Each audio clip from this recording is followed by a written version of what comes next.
அனைவருக்கும் எனது அன்பான வணக்கம். திருவள்ளுவர் இயற்றிய திருக்குறளில் அறத்துப்பால் அதிகாரம் 27 தவம் 268வது குறள். தன் உயிர் தான் அறப்பெற்றானை ஏனைய மண் உயிர் எல்லாம் தொழும். தவ வலிமையால் தான் என்னும் பற்று நீங்க பெற்றவனை பிற உயிர்கள் எல்லாம் தொழுது போற்றும். மனத்தை அடக்காது ஐம்பொறிகளுக்கு வசப்பட்டு அல்லல் படுபவனை போல் அல்லாது தன் உயிர்க்கு நன்மை நாடி தவம் செய்வானே அறம் பெற்றவனை தவம் செய்தலிலும் மேலாக எல்லா உயிர்களும் தொழத்தக்க அனுக்கிரக சக்தி தவம் உடையவனுக்கே உண்டாகும் என்பது பொருள். தவம் செய்தால் முதலில் ஆத்ம தரிசனம் உண்டாகும், இறை தரிசனம் கிடைக்கும்.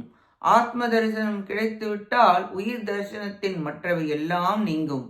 ஆத்ம தரிசனம் இறை தரிசனம் கண்டால் கோபம் சாபம் வரமாக மாறும். அப்படிப்பட்டவர்கள் உலக உயிர்கள் எல்லாம் தொழும். இக்குறளாலும் தவம் செய்வாரது உயர்ச்சி கூறப்பட்டது. நன்றி, வணக்கம்.